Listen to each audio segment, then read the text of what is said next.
कटोरा लेकर के मतलब लेखपाल चयनित लेखपालों को नियुक्ति की भीख मांगने आए थे। तो राज्यपाल महोदया मिली नहीं, उनके सचिव मिले हैं, उनसे बातचीत हुई है तो उन्होंने आश्वासन ही दिया है। आज हम लोग दर भटक रहे हैं। मेरा 1.5 साल का बच्चा है, उसको छोड़ के आए हैं। बहुत सी ऐसे बहनें हैं जिनकी बहुत मजबूरी रही होगी। आज यहाँ दिव्यांग होने के बावजूद भी यहाँ पुलिस वालों का धक्का मुक्का कोई नहीं खाना चाहेगा। राज्यपाल मुहिम के गुहार लगाने आए हैं कि हमारी मांगे पूरी करें, हमें न्याय दिलाए। इतनी सर्दी में हम अपने गार्जियंस को, हम तो परेशान हैं ही, अपने गार्जियंसों को भी परेशान कर रहे हैं सिर्फ न्याय के लिए। मैम मैं तो यही कहना चाहूँगी कि अगर शासनादेश में हम लोगों को लेना ही नहीं था तो फिर नोटिफिकेशन में जारी क्यों किया कि हम लोगों की कैटेगरी में आपको इतनी पोस्ट है और आप फॉर्म भर दीजिए। और एक बार और सरकार को चेतावनी देना चाहता हूँ कि दिव्यांगों की हाय मत लीजिए आप, नहीं तो न सरकार बचेगी न संगठन बचेगा, सब खत्म हो जाएगा। नमस्कार, मैं हूं तान्या कसौधन। स्वागत है आपका यूपी लाइव टीवी में। आज मैं मौजूद हूं उत्तर प्रदेश की राजधानी लखनऊ में, जहां पर कांग्रेस के विकलांग कार्यकर्ता अपनी कुछ मांगों को लेकर के और सरकार के खिलाफ धरना प्रदर्शन कर रहे हैं।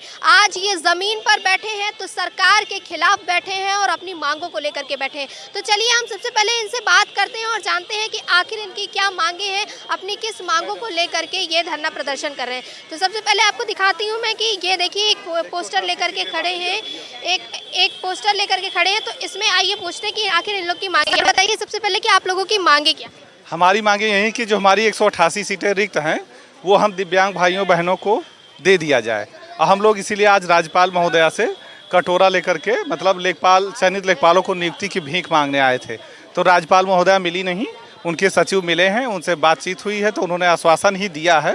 पर अब कितना आश्वासन पे वो खरे उतरते हैं ये देखना है। और हमारी 309 सीट पे आई थी हमारी वैकेंसी और उसमें 121 की नियुक्ति दी गई, जिसमें OH चलन क्रिया संबंधी वाले जो दिव्यांग हैं उनका नोटिफिकेशन में तो दिया है लेकिन जियो में शामिल नहीं किए थे लोग। तो हम लोगों से फॉर्म भरवाया गया, हम लोगों से एग्जाम लिया गया, प्री मेंस डॉक्यूमेंट वेरिफिकेशन कराया गया। लास्ट में कह दिया गया कि आप लोग कार्य करने में असक्षम हैं। अब मैं बोथले इफेक्टेड हूँ, आप ये देख लीजिए सर, सबकी तरह चल सकते हैं, फिर सकते हैं, काम कर सकते हैं, ये देख लीजिए। और हम कैसे अब इसमें असक्षम हो जाते हैं? सरकार हमारा मेडिकल करवाए या कोई शारीरिक दक्षता परीक्षण ले ले, हम उसके लिए तैयार हैं। पर हमें हमारी जो सीटें हैं जिसके लिए हमने संघर्ष किया है 3-4 साल से, उस पर हमें नियुक्ति चाहिए। और उत्तर प्रदेश सरकार कहती है राम राज्य है। ये कैसा राम राज्य? 309 सीट में 121 को नियुक्ति दे दो, 188 छोड़ दो, आधा से ज़्यादा सीटें लगभग छोड़ दी गई हैं। इस समय बहुत बड़ी बेरोजगारी है भारत में और उत्तर प्रदेश में बेरोजगारी का अंबार है और यहाँ हमारी आधा से ज़्यादा सीटें रिक्त कर दी जा रही हैं। तो विकलांगों को जब सरकार नहीं रोजगार देगी तो प्राइवेट सेक्टर कहाँ से दे देगा? हम लोग पुलिस में नौकरी नहीं मांग रहे हैं, ना हम लोग आर्मी में मांग रहे हैं, हम लोग लेखपाल में, क्या नाम, सेक्रेटरी में और BDO में, IAS PCS, इसी में हम लोगों को नौकरी दी जा रही। अब इसमें भी जब आप हमारा अधिकार और हक छीन लोगे तो विकलांग कहाँ जाएगा? इसका मतलब विकलांग को पढ़ाइए से वंचित करवा दो। यदि हम पढ़ेंगे लिखेंगे तो नौकरी भी मांगेंगे, सरकार हमें पढ़ाएगी लिखाएगी तो नौकरी भी मांगेंगे हम सरकार से। यही हमारा सरकार से निवेदन है और महामहिम माननीय राज्यपाल जी से निवेदन है कि आप विकलांगों की पुकार सुनिए। नाम बदलने से मैम कुछ नहीं होता है, दिव्यांग से विकलांग, विकलांग से दिव्यांग, ये नाम करने से कुछ नहीं होगा। हमें समाज में सामाजिक समरसता से जीवन जीने का गरिमापूर्ण अधिकार है विकलांगों को, इसलिए हमें समाज के मुख्य धारा से जोड़ा जाए और हमको जैसे सामान्य लोगों की नियुक्ति हुई लेखपालों में वैसे दिव्यांगों को भी नियुक्ति होनी चाहिए जो चलन क्रिया में संबंधित निःशक्तता में है। तो देख सकते हैं आप कि हमारे साथ कुछ महिलाएं भी हैं जो यहाँ पर धरना प्रदर्शन कर रही हैं, सरकार के खिलाफ अपनी मांगों को लेकर के धरना प्रदर्शन कर रही हैं। इनसे भी बात करते हैं। मैम ये बताइए, आप लोग पहले तो क्या आप लोग महिलाएं हैं और इतनी ठंडी के मौसम में यहाँ पर धरना प्रदर्शन कर रही हैं, तो आप किन मुद्दों को लेकर? मैम देखिए, हम मुख्य सेविका का एग्ज़ाम दिए थे। मेरा नाम नीतू गौतम है और ये सारी जितनी बहनें हैं मुख्य सेविका का एग्ज़ाम दी हैं। मुख्य सेविका का फॉर्म निकलता है तो हम लोग सारे लोग फॉर्म भरते हैं, उसमें लिखा रहता है लोकोमोटर डिसेबिलिटी, हाँ, तो चलन क्रिया संबंधित फॉर्म में दर्शाया रहता है और उसको देख करके सब लोग फॉर्म भर देते हैं। लेकिन जब हमारा रिजल्ट आने वाला होता है तो पास रहते हुए भी आयोग हम लोगों को नॉट क्वालिफाइड दिखा देता है। इस बात को लेकर के मैं आयोग में गई और आयोग से पूछा कि भाई बताइए मेरे ऐसा क्यों कर दिया है। तो कह रहे हैं कि विज्ञापन में चलन क्रिया संबंधी मांसपेशी दुष्पोषण, इस तरीके से हमको छपवाना पड़ता है। आपकी क्या मजबूरी थी भाई कि आप ऐसे छपवा लिए? हाँ, तो शासनादेश में नीचे लिखा है था तो कह रहे हैं देखिए क ख ग है, DWAB करके लिया है मैंने। तो इस तरीके से हम बोले कि ऊपर क्यों लिखवाएं? जब आपने ऐसे लिखा है इतने को लेंगे तो उतने को ऊपर ही लिखवा लिए होते। तो कह रहे हैं कि नहीं, हमको फॉर्म निकालने के लिए इतना लिखवाना पड़ता है। आज जो अंधे हैं उनको 8 नंबर पे नौकरी दी जा रही है मैम। हाँ, हम लोगों का किसी का 50 है, किसी का 60 है, किसी का 45 है, 40 है। हमारी मेरिट 27 ही नंबर गई है और इतने हाई मेरिट वाले हैं, किसी को नौकरी नहीं दे रहे हैं। आज हम लोग दर भटक रहे हैं। मेरा 1.5 साल का बच्चा है, उसको छोड़ के आए हैं। बहुत सी ऐसे बहनें हैं जिनकी बहुत मजबूरी रही होगी। आज यहाँ दिव्यांग होने के बावजूद भी यहाँ पुलिस वालों का धक्का मुक्का कोई नहीं खाना चाहेगा। ये सरकार आयोग इस तरीके से काम कर रही है कि हम लोगों को इतना परेशान कर रही है। दिव्यांग है, बचपन से ही संघर्ष था, पढ़े लिखे माता पिता ने हम लोगों को अलग नहीं किया, लेकिन ये सरकार है कि हम लोगों को योग्यता से नापने लगा कि आप कार्य करने में सक्षम हैं कि नहीं। मैम आप बताइए, आपको क्या लगता है कि आप लोग सरकार के खिलाफ अभी यहाँ पर बैठे तो आप लोगों की मांगे पूरी होगी?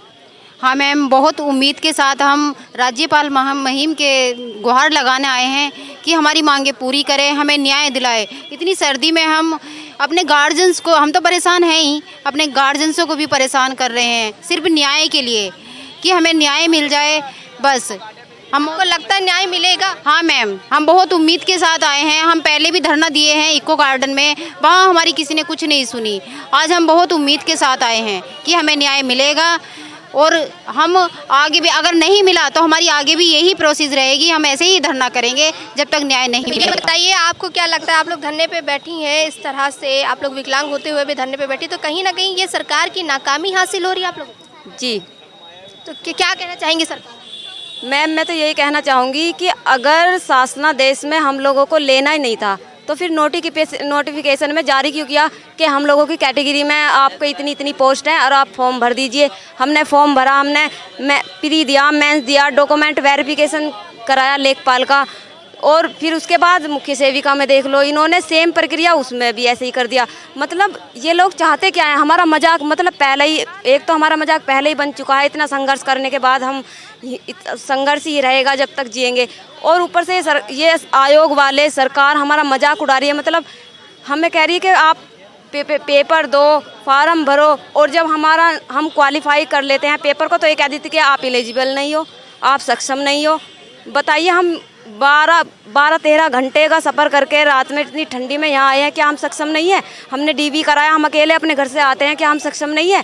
हम अकेले जाते हैं, अकेले आते हैं, हमें किसी के सहारे की जरूरत नहीं, क्या हम सक्षम नहीं है? सरकार को क्या कहना चाहेंगे? देखिए, मैं तो सरकार को यही कहना चाहूँगी, या तो हमारी मांगों को पूरा करे, वरना फिर जो सर कहेंगे, माननीय वीरेंद्र सर जी जैसा वो कहेंगे उनके बताए रास्ते पर हम आगे चलेंगे, और जो भी प्रक्रिया होगी हम आगे वो आपको। तो हमारे साथ धरने प्रदर्शन में अब यहाँ पर दिव्यांगों के महासचिव वीरेंद्र कुमार जी मौजूद हैं, इनसे हम बात करते हैं। सर ये बताइए, सबसे पहले तो जो मांगे हैं सरकार के आगे, आप लोगों की मांगे क्या है ये बताइए। देखिए, मांगे तो हमारी 14 है, लेकिन जो प्रमुख मांगे हैं वो 2 मांगे यूपी SSC आयोग से जुड़ी हैं, में लेखपाल अभ्यर्थी और मुख्य सेविका अभ्यर्थी। इन दोनों के साथ अन्याय हो रहा है। विज्ञापन जारी करने के बाद नौकरी से वंचित किया जा रहा है। भाई, विज्ञापन जारी हुआ, बच्चों ने पेपर दिया, पास हुए, उसके बाद एक को कह दिया नॉट क्वालिफाइड और एक को कह दिया आप अक्षम हैं, जबकि सुप्रीम कोर्ट की रूलिंग है कि किसी को विज्ञापन जारी करने के बाद नियुक्ति प्रक्रिया में बदलाव करने का अधिकार नहीं है। फिर सरकार क्यों कर रही है? यूपी SSC आयोग क्यों कर रहा है? दूसरा, सीजनल संग्रामीणों का विनियमितीकरण नहीं हो रहा है, लंबे समय से शासन और राजस्व परिषद में लंबित है। तीसरा, दिव्यांग पेंशन जो है 5000 दिल्ली में और आंध्रा में है और जगहों पे है, यूपी में 1000 है। यूपी के जो मंत्री हैं विभाग के, वो आज 2.5 साल से 1500 रुपये करने की घोषणा कर रहे हैं, लेकिन ये 2.5 रुपया नहीं बढ़ा पाए। तो ये तमाम समस्याएं हैं। दिव्यांगजन आयोग वो अधिनियम बना हुआ है 2016, उसका एक भी ज़िले में आज तक लागू नहीं हो पाया। क्या मतलब ऐसे कानून का कि दिव्यांगों के हक में जो है वो कानून पारित हुआ और वो लागू नहीं हो रहा ज़मीनी स्तर पे। थाना प्रभारी को नहीं पता है दिव्यांग जन अधिनियम क्या होता है, वो मुकदमा क्या दर्ज करेगा दिव्यांगों के उत्पीड़न की। तो कहीं ना कहीं ये आपको लग रहा है कि आप जब विकलांग लोग धरना कर रहे हैं, हम और लोगों की बात छोड़ते, विकलांग जो कि मजबूर होते हैं खुद, वो धरना कर रहे हैं, तो ये कहीं ना कहीं सरकार की नाकामी साबित हो रही है। सरकार की नाकामी तो है, ये अफसरशाही हावी है। मुख्यमंत्री के नियंत्रण से बाहर के अधिकारी हैं सब। मुख्यमंत्री समझ नहीं पा रहे हैं। उत्तर प्रदेश के 54 लाख दिव्यांग अब एकजुट हो गए हैं दिव्यांग महागठबंधन के बैनर तले। अगर सरकार ने सोचा नहीं जल्दी दिव्यांगों के हित में और उनको नौकरी, रोजगार, स्वास्थ्य, शिक्षा, सुरक्षा की गारंटी नहीं दी, तो आगामी चुनाव में अपनी ताकत दिव्यांग दिखा देंगे। और एक बार और सरकार को चेतावनी देना चाहता हूँ कि दिव्यांगों की हाय मत लीजिए आप, नहीं तो न सरकार बचेगी न संगठन बचेगा, सब खत्म हो जाएगा। क्योंकि बहुत बुरी हाय होती है दिव्यांगों की। कोई 500 किलोमीटर दूर से चल कर आ रहा लखनऊ में प्रोटेस्ट करने के लिए, इस सरकार के लिए शर्म की बात है। विकलांग से आपने दिव्यांग बना दिया और वो प्रोटेस्ट कर रहे हैं। आप बड़ी बड़ी बातें करते हैं कि दिव्यांगों के लिए ये कर रहे हैं, वो कर रहे हैं। आपके पास जो है नौकरी नहीं है दिव्यांगों के लिए, रोजगार नहीं है दिव्यांगों के लिए, क्या कर रहे हैं आप? तो आप लोग कब तक ये धरने पर बैठेंगे? आज अभी महामहिम राज्यपाल जी के सचिव को ज्ञापन दिया गया है और उनको ज्ञापन देने के बाद उन्होंने आश्वस्त किया कि हम सरकार से जवाब मांगेंगे। जब जवाब आएगा उस पर वो कार्रवाई करेंगे, वो न्याय दिलाने का उन्होंने भरोसा दिया। तो देख सकते हैं आप कि कैसे यहाँ पर विकलांग लोग बैठे थे, तो हमने उनसे बातचीत की और जाना कि आखिर उनके मुद्दे क्या हैं। तो उनके मुद्दे हैं खाली जगह को भरना। जी हाँ, इनकी नौकरी और रोजगार को लेकर के ये लोग आज यहाँ पर धरना कर रहे हैं और इनका कहना है कि 1 साल से ये लोग लगातार धरना कर रहे हैं, उसके बावजूद भी इनकी कोई सुनवाई नहीं हुई। तो अब ये राज्यपाल से बात करके ही जाएंगे और जब तक इनकी मांगे पूरी नहीं होगी तब तक ये लोग धरने पर ही रहेंगे। तो तमाम और अधिक जानकारी के लिए जुड़े रहिए यूपी लाइव टीवी के साथ। कैमरा पर्सन रमन के साथ मैं तान्या कसौधन, लखनऊ।